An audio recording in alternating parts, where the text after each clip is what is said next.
रमेश आणि सुरेश एकाच शहरात राहणारे एकाच वयाचे हे दोन माणसं. दोघंही सकाळीच कामावर जाण्यासाठी आपल्या घरातून निघाले. आज दोघांच्याही मुलांचा वाढदिवस आहे. त्यांच्या मुलांनी त्यांना सांगितलं आहे की बाबा घरी येताना केक आणि खेळणी घेऊन या. दोघांनीही आपल्या मुलांना हो संध्याकाळी येताना मी नक्की तुझ्यासाठी केक आणि खेळणी घेऊन येईल असं आश्वासन दिलं आहे. दोघांकडेही निश्चित अशी नोकरी नाही. मिळेल ते काम दोघंही करतात आणि आपल्या कुटुंबाचं पोट भरतात. घरातून निघताच रमेश एका धान्याच्या गोदामात कामाला गेला. तिथे ट्रकमधून धान्य उतरवण्याचं काम त्याला मिळालं. जो जितक्या जास्त गोण्या उतरवेल त्याला तितके जास्त पैसे मिळणार अशी तिथल्या कामाची पद्धत होती. रमेश कामाला लागला. त्याला आज रोजच्यापेक्षा जास्त काम करायचं होतं, कारण त्याला आपल्या मुलासाठी खेळणी घ्यायची होती, केक घ्यायचा होता.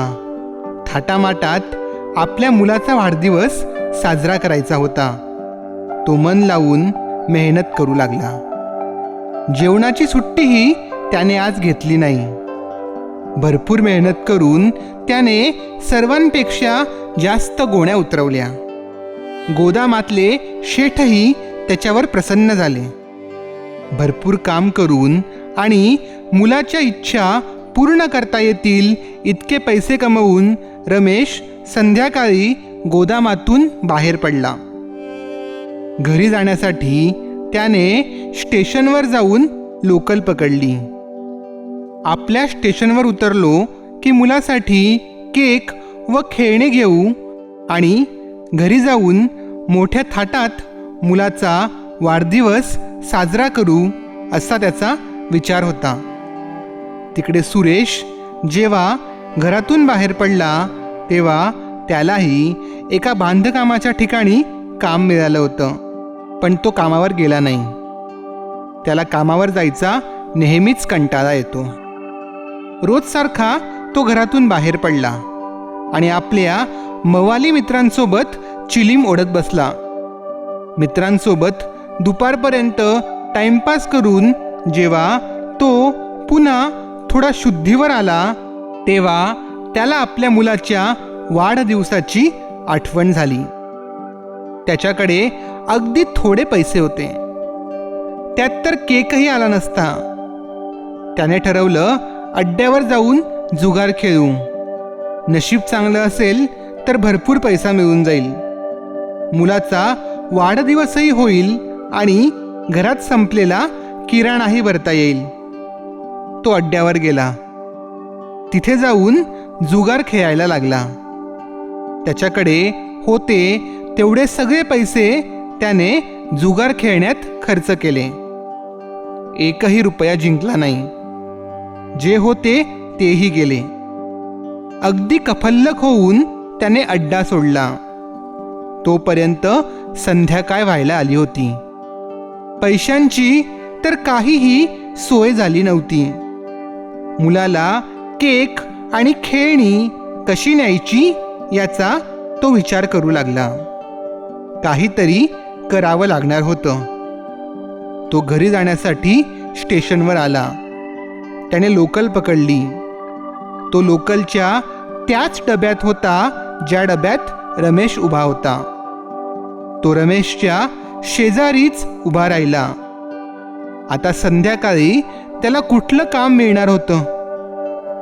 वाढदिवसाचं सामान घेतल्याशिवाय घरीही जाता येणार नव्हतं.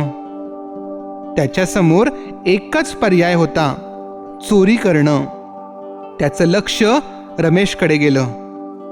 रमेशच्या खिशातलं पैशांचं पाकीट त्याच्या दृष्टीस पडलं. त्याने हळूच रमेशचा खिसा कापला. जेव्हा ते लोकल गाडीत चढले तेव्हा रमेशचा खिसा भरलेला होता आणि सुरेशचा रिकामा. आणि लोकलमधून उतरताना रमेश कफल्लक झाला होता आणि सुरेश पैसेवाला. आपला खिसा कापला गेला आहे याची जाणीव रमेशला लवकरच झाली. त्याला आपल्या कोत्या नशिबाचं इतकं वाईट वाटलं की त्याला रडूच कोसळलं. त्याने आपल्या मुलाला शब्द दिला होता, पण आपला शब्द त्याला मोडावा लागणार होता. आपण कुठल्या तोंडाने घरी जावं त्याला कळेना. तो स्टेशनवरच बसून राहिला. मनोमनी देवाला प्रार्थना करू लागला. म्हणाला की काहीतरी कर आणि माझ्या मुलासमोर माझी इज्जत वाचव. सुरेशने स्टेशनच्या बाहेर जाताच केक आणि खेळणी खरेदी केली. घरासाठी त्याने किराणाही घेतला. तो घराकडे जायला निघाला तेव्हा त्याच्या एका मवाली मित्राने त्याला बघितलं. म्हणाला, चल चिली मोडू. सुरेशने विचार केला की घरी जायला अजून थोडा वेळ आहेच. संध्याकाळ आत्ताच कुठे झाली आहे. शिवाय सगळ्या वस्तू घेऊन झाल्या आहेत. खिशात अजून पैसाही आहे. थोडी पार्टी तो बनतीये. तो मित्रांसोबत चिली मोडायला गेला. प्लॅटफॉर्मवर जाणाऱ्या जिन्याखाली बसून ते नेहमीप्रमाणे चिली मोडू लागले. छाती फुटेस तो दम छातीत भरून ते एकमेकांना चिलीम पास करू लागले. त्यांची चिलीम रंगात आलीच होती तितक्यात सुरेशची मानगूट मागून कोणीतरी पकडली. हरामखोरांनो, इथे बसून गांजा पिताय होय? मागून आवाज आला. त्यांनी मागे वळून बघितलं तर एक हवालदार तिथे उभा होता. सुरेशचा मित्र सुरेशला तिथेच सोडून धूम पळत सुटला. त्याला पळताना बघून सुरेशच्या मानेवरची पकड हवालदाराने आणखी घट्ट केली. तो त्याला खेचून पोलीस चौकीत नेऊ लागला. त्याच्या तावडीतून सुटण्यासाठी सुरेशने सगळे प्रयत्न केले. त्याला गयावया केल्या, पैशांचं आमिष दाखवून पाहिलं, पण काहीही उपयोग झाला नाही. हवालदार त्याला खेचून चौकीत घेऊन गेलाच. अंधारायला लागलं तसा रमेश खिन्न मनाने घरी जायला निघाला. त्याला स्वतःचीच लाज वाटत होती. खाली मान घालून जड पावलं टाकत तो घरी जायला निघाला होता.